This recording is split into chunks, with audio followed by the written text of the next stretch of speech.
All right, Two Nations. So this is Mad Dog, and I'm here. I finally made it. I'm here at Prime. Today is actually day two for me. I left Atlanta, Georgia, Saturday night by Greyhound. Long ride, 17-hour ride. But anyway, left Greyhound and went to Nashville. Switched buses in Nashville. Went to Memphis. Switched buses again in Memphis. Got down to Little Rock, and then came on into Springfield, Missouri. So I'm here, and that was Sunday when I got in. And I'll tell you, so far everything's been good, but it's still early. So one thing that everybody needs to know about Prime is organized, and it's really structured. So I think that's a good thing. But when we came in at the bus station, the shuttle bus came and picked us up and brought us to the Campus Inn, which is their hotel, as you might already know, on the property. So they own all this. But anyway, shuttle bus dropped us off, and we got checked in at the front desk. As long as the ride was, and as tired as you might be when you get here, as soon as you get here, it doesn't stop. That's not when your break stops. You don't get to rest. You don't sleep. You don't do any of that. Not yet. As soon as you get here, they're gonna get you checked in, and the first thing they want you to do is that application. Yeah, I know you did it already online. I did too. We all did. But the thing is, they're gonna ask you to fill out another application on paper, and you can start it. They'll put you in a little classroom, let you start it. What you can do is they'll probably give you the option. They gave us the option to take it back to the room and complete it, and then we'll just bring it back. That next morning they'll give you further instructions where to go, what time to report, and all that. Okay. What you might want to do, if you can, is get a copy from your recruiter of the application that you fill out online. And I'm going to tell you this. I said it before, I think in another video. Applying for a truck driving job, especially at Prime, is not like applying for any other job in the open, in the outside, in the regular industry. And what I mean by that is a lot of times people will put whatever they want on the resume, or put basically whatever they want on the application, as far as where they worked, how long they worked there, and all that kind of stuff. And you might get by and get the job, you might not. But in trucking, it's a little bit different. For those of you that don't know what I'm talking about, I'm talking to the beginners and the newbies, because I was out there before. I used to drive and got out of it, got into something else, and now I'm back at it, but looking to drive at it kind of a different capacity. But I'll talk about that later on in another video. But when you do that application, make sure all your ducks are in a row, because they're gonna comb through it, and they're gonna do it like the FBI. They're doing it like child support people. They're going through this stuff, and they're gonna look at it. And if you have any discrepancy on your application that you did online versus the one that that you're doing on paper, well, they're gonna call you out on it. And if it doesn't add up, it doesn't make sense, well, you're probably going home. Don't quote me on that, but there will be some questions asked. So the whole purpose of because they already have the application. They got it on file in the computer before you even got here, because you did it.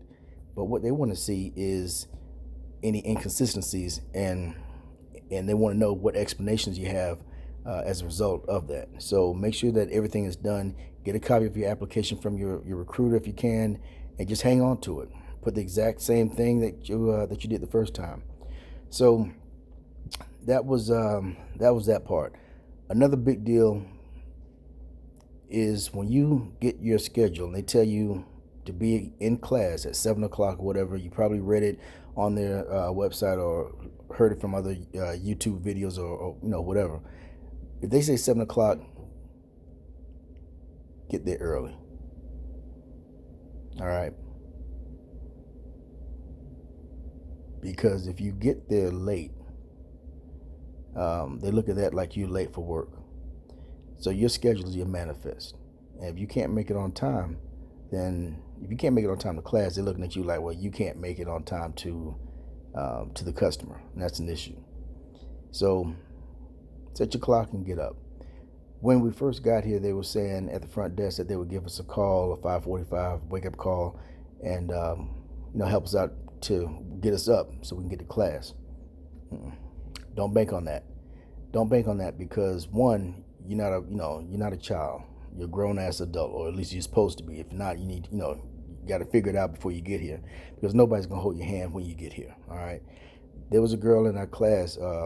She rode the bus with me up, not with me, but she was on the bus, and they told her just like they told everybody else, hey, we're gonna call you at 5:45. You need to be in class before 7. If you're there at 7, you're late. So they want you there early. Well, 7 o'clock came and she wasn't in class. And then when she did show up, it was about 30, 45 minutes later. All right. Her reason was she didn't get the wake up call. The front desk didn't call her. Okay, really? You're gonna tell your employer that somebody didn't call you and that's why you didn't get up? Nah. Be responsible. Get up. Set your clock. Get up and get where you got to get. So if you got to be someplace at a certain time, then you need to be at that place. There's no excuse. And if you're late too many times, they're gonna send you home. All right. There's too many people here for them to be playing around and trying to hold your hand. All right. But anyway, I just want to kind of get you caught up on that. So that was yesterday, Monday, and today is Tuesday, day 2 for us. And yesterday we also had what they call CBT, they're online assessments. And you take these assessments and you watch the video, and then you might answer some questions at the end, like a quiz. And then some of them you just watch the video and then you sign off on it saying that you watched it, and then you go to the next one. All right, well, that's cool. You do that and get through it, everything's fine. It's a ton of them. My best advice to you is, if you have, and you will have to do the CBT classes, if you have to do them, knock as many out as you can. If you gotta, they give you to like 11 o'clock or midnight to do them. And she gave it to us yesterday, gave us the assignment yesterday, and said we had till the next day at midnight to have them done. Okay? Don't wait on that. Get them done as soon as you can, as long as you can. If you have to get your lunch and grab a quick bite and then get back in there and get it done, because you don't want to be one of the ones that's still sitting in there. The reason I'm able to do this video for you now is because I finished all mine yesterday. They give us 2 days to do it, but I finished mine last night by about 7 o'clock. But I've been doing them all day long. You got to be committed. You got to be dedicated. And because I was able to get them knocked out, I only had a small number of things to do the next day, which wasn't related to the computer classes. I had to do some survey tests and some other stuff, like kind of almost like a personality type thing, kind of to help match you up with the trainer. But my point is, I got it knocked out. A couple other people got it knocked out. So until 2 o'clock, I'm free. I could take a nap. I can go outside. I can do whatever I want. I can walk down the road. I can get the whatever.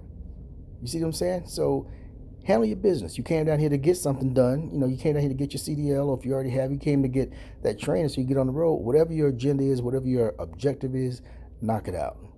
Get it done. All right? You're not here to play around. There's a reason why you're here. Fulfill that obligation. All right? That's all I'm saying. So that was yesterday. Also yesterday, they took copies of our birth certificate, registration cards, and driver's license, all that kind of stuff. Just basically a lot of processing. Okay, but you need to be able to follow instructions and understand what be able to comprehend it, whatever the instruction they're giving you, because this is all about you being on your own and you doing what you got to do to make it happen.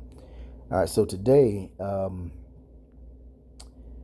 went to class, got some breakfast, went to class, and let me back up a minute. The breakfast, it's not bad. Some people say it's no good. Some people say, whatever.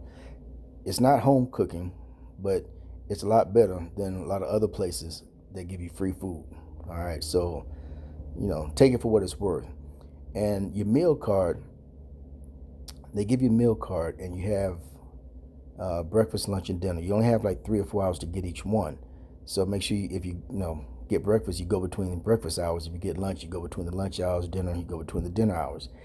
It doesn't cost much. They give you like $5.75 on the card for breakfast. I think you get $7.75 or something for lunch or dinner, I think it is. But this stuff is priced really cheap. And it's not bad. It's pretty good, and it's filling. They give you a lot, so you won't go hungry. You're not gonna starve.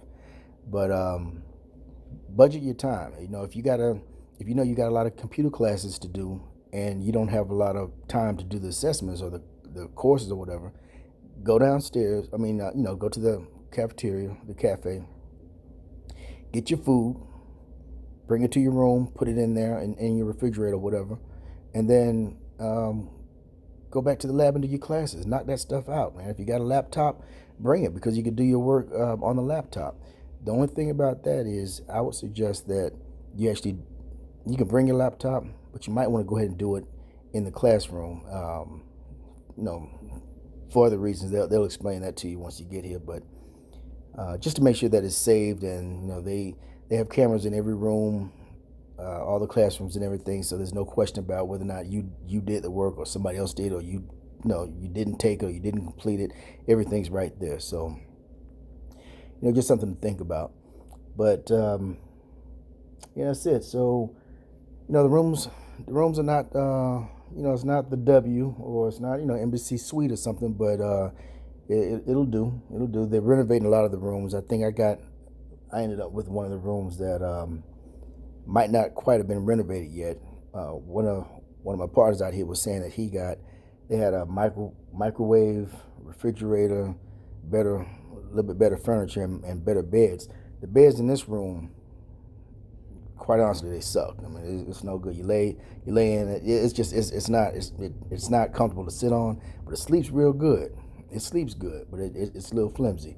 But anyway, I think that's gonna wrap it up for me.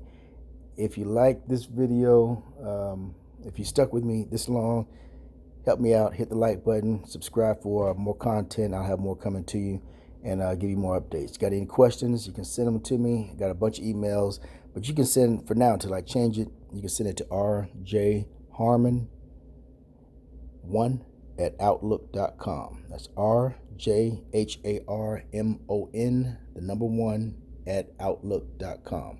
And I'll get back to you. All right, I appreciate you watching, and this is Mad Dog, DOGG. All right, y'all be good.